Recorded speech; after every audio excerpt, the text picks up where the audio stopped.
দুই-এক দিনের মধ্যে জামায়াত জোটের আসন সমঝোতার চূড়ান্ত ঘোষণা। এনসিপি 27টি নিশ্চিত, 40টি পাচ্ছে ইসলামী আন্দোলন। সংসদের উচ্চকক্ষে রাখা হবে জাকপাকে।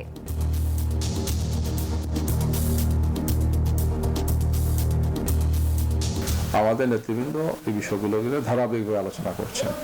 চূড়ান্ত পর্যায়ে এসে গেছে। আমরা কালকে পরশু যে কোনো একদিন ঘোষণা হয়ে যাবে ইনশাআল্লাহ। আগামীকালকে নিশ্চয়ই এটার একটা চূড়ান্ত তালিকা যেটা সেটা প্রকাশ করা হবে। ইসিতে দ্বিতীয় দিনে আপিল শুনানিতে বৈধ 58, বাতিল 7। বগুড়া 2 আসনে মান্নার প্রার্থিতা বৈধ। আপিলে মনোনয়ন ফিরে পেলেন জামাত জাপার একাধিক প্রার্থী। ভোটের প্রতিটি ধাপে স্বচ্ছতা, নিরপেক্ষতা দেখতে চায় ইইউ। গণভোটে হ্যাঁর পক্ষে প্রচারণা চালাবে সরকার, জানালো প্রেস সচিব।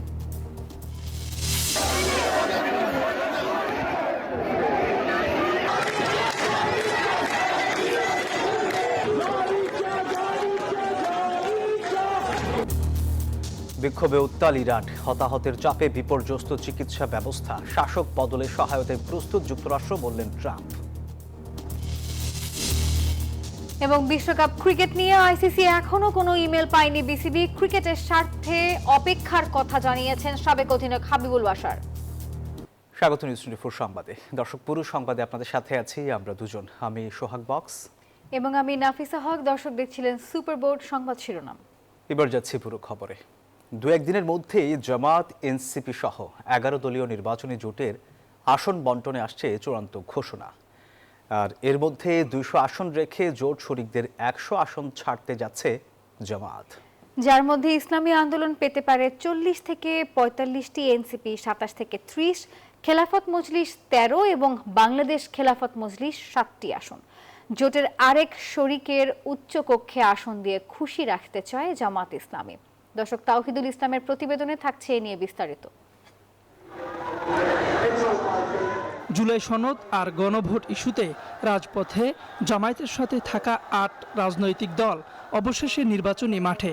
রাজনীতির চড়াই উতরাই পেরিয়ে নির্বাচনী জোটে বেড়েছে কলেবর। কিছু দাবিতে ভিন্নতা থাকলেও জামায়াতের সাথে নির্বাচনী জোটে নাম লিখিয়েছে জুলাই অভ্যুত্থানে রাজপথে থাকা তরুণদের দল জাতীয় নাগরিক পার্টি এনসিপি। সব মিলিয়ে জামায়াত, এনসিপি, ইসলামী আন্দোলনের এই জোটে দলের সংখ্যা এখন 11। আমাদের আসন সমঝোতা অবশেষে আসছে 11 দলের আসন বন্টনের ঘোষণা। 200 আসন রেখে জোট শরিকদের 100টি আসন ছাড়তে যাচ্ছে জামায়াত ইসলামী।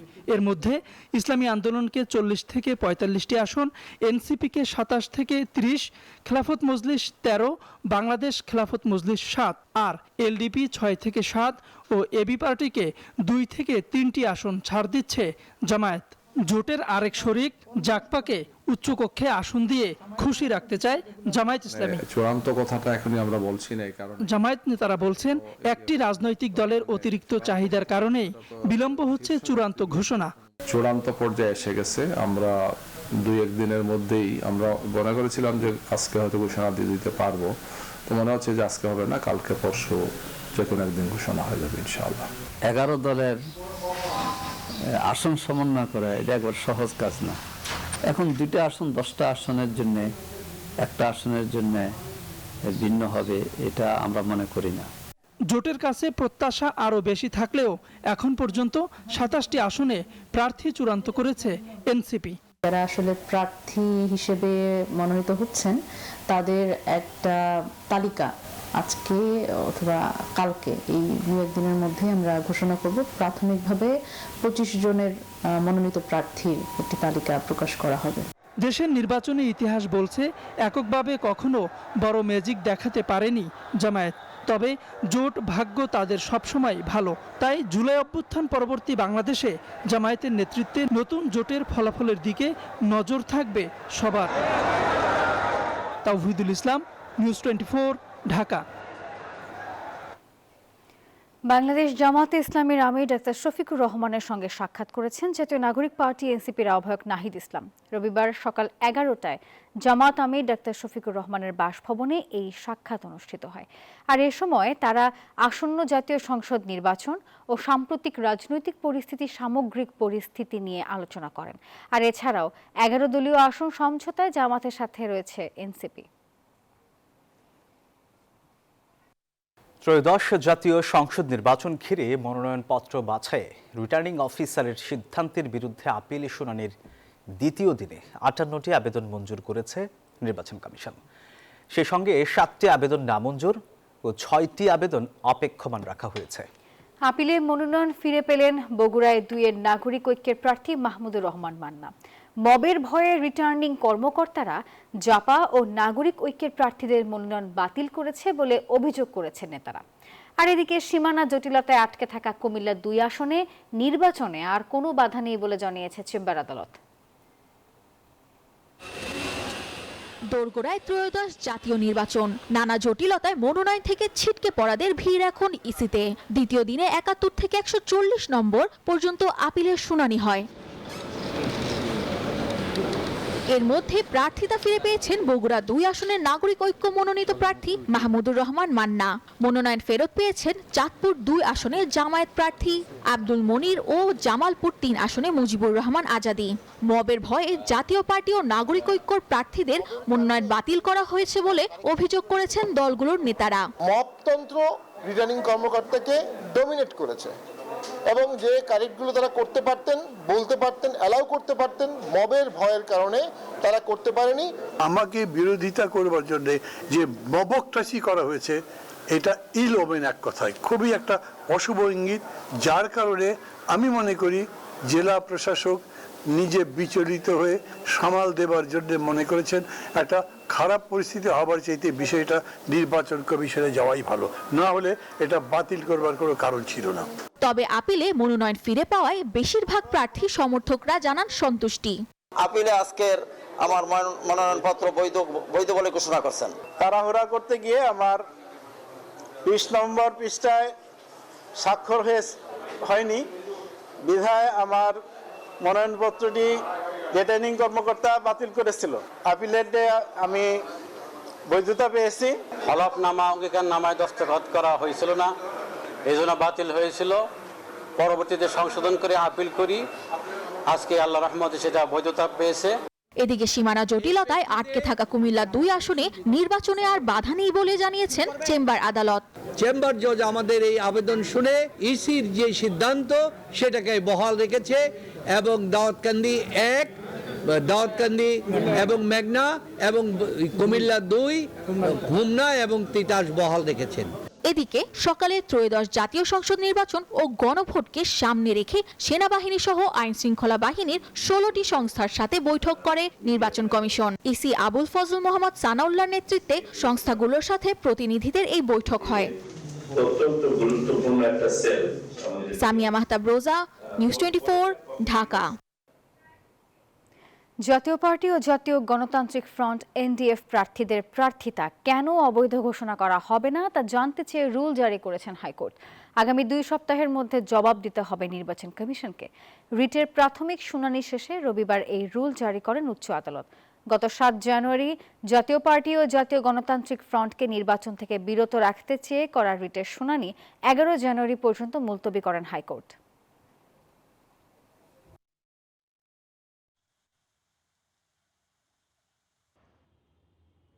ভোটের প্রতিটি ধাপে স্বচ্ছতা ও নিরপেক্ষতা দেখতে চায় ইইউ, এমনটা জানিয়েছেন ইউরোপীয় ইউনিয়নের নির্বাচন পর্যবেক্ষণ মিশনের প্রধান পর্যবেক্ষক ইভার্সিয়াপস। জানান, আসন্ন নির্বাচনে নারী, সংখ্যালঘু, ক্ষুদ্র নৃগোষ্ঠী সহ সামাজিক সব গোষ্ঠীর অংশগ্রহণে সারা দেশে কত শতাংশ ভোটার নির্বাচনে অংশ নেবে তা দেখতে চান তারা। আর এদিকে প্রেস সচিব শফিকুল আলম বলছেন, আগামী নির্বাচনকে খুবই গুরুত্বের সঙ্গে দেখছে ইইউ। 2008 সালের পর এবার জাতীয় সংসদ নির্বাচনে প্রায় 2000 পর্যবেক্ষক পাঠাচ্ছে ইউরোপীয় ইউনিয়ন। রোববার দুপুরে রাজধানীর গুলশানে পর্যবেক্ষক মিশনের প্রথম সংবাদ সম্মেলনে একথা জানান এই মিশনের প্রধান আইভার্স ইয়ারজপস। জানান, নির্বাচনের প্রস্তুতি পর্যবেক্ষণ করতে ইতিমধ্যে ঢাকায় পৌঁছেছে 56 জন পর্যবেক্ষক। 56 long-term observers are arriving. তিনি জানান, গণভোট নয়, শুধু সংসদ নির্বাচনই পর্যবেক্ষণ করবে ইউরোপীয় ইউনিয়ন পর্যবেক্ষক মিশন। সুষ্ঠু, অবাধ, গ্রহণযোগ্য ও সর্বস্তরের মানুষের অংশগ্রহণে নির্বাচনের প্রত্যাশা করছে EU. We hope that the upcoming election will be transparent and inclusive. conducted this in a peaceful manner. অংশগ্রহণমূলক নির্বাচন বলতে সবার অংশগ্রহণ নিশ্চিত করাকে বোঝালেও বাংলাদেশে একটি দীর্ঘদিনের ঐতিহাসিক রাজনৈতিক দ্বন্দ্ব বিদ্যমান। এই প্রেক্ষাপটে সমঝোতা ও রিকনসিলিয়েশনের সুযোগ রয়েছে বলেও জানান প্রধান পর্যবেক্ষক। Regarding the issues of national reconciliation and transitional justice, as long as it makes an impact on the election, on the turnout, on things like that. So we are not here to comment on the context. এদিকে EU নির্বাচন পর্যবেক্ষণ মিশনের প্রধান রোববার রাষ্ট্রীয় অতিথি ভবন যমুনায় প্রধান উপদেষ্টার সঙ্গে সাক্ষাৎ করেন। এই বিষয়ে প্রেস সচিব শফিকুল আলম জানান, আগামী নির্বাচন গভীরভাবে পর্যবেক্ষণ করবে ইউরোপীয় ইউনিয়ন। বলেছেন যে উনি সর্বত্র পজিটিভ ফিলিং, ইলেকশন নিয়ে পজিটিভ ফিলিং, এনথুসিয়াজম দেখছেন। আগের 3টি পার্লামেন্টারি ইলেকশন ক্রেডিবল হয়নি। পুরো নির্বাচন প্রক্রিয়া পর্যবেক্ষণে প্রায় 2 মাস বাংলাদেশে কাজ করবে এই মিশন। তিনি বলেছেন ইন্টারিম গভর্নমেন্ট এবং ইলেকশন কমিশন পুরোপুরিভাবে প্রিপেয়ার্ড আছে। প্রমা চৌধুরী, নিউজ 24, ঢাকা। পুনরায় গুম বিচার বহির্ভূত হত্যাকাণ্ডের দিনে ফিরে যেতে না চাইলে সবাইকে গণভোটে হ্যাঁ ভোট দেওয়ার আহ্বান জানিয়েছেন স্থানীয় সরকার উপদেষ্টা আদিলুর রহমান খান। আর একই অনুষ্ঠানে উপদেষ্টা সৈয়দ রিজওয়ানা হাসানও গণভোটে অংশ নিয়ে ইতিবাচক রায় দেওয়ার আহ্বান জানিয়েছেন।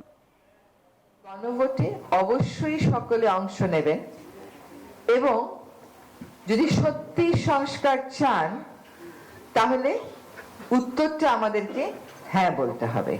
যদি হ্যাঁ না বলি, চুপ করে বসে থাকি, নিষ্ক্রিয় থাকি বা না বলি, তাহলে ক্ষমতার যে ভারসাম্যটা আনার প্রয়োজন এই সমাজে, সেই ভারসাম্যটা আনবার সুযোগটা আরো অনেক বছরের জন্য হয়তো আমরা মিস করে ফেলবো।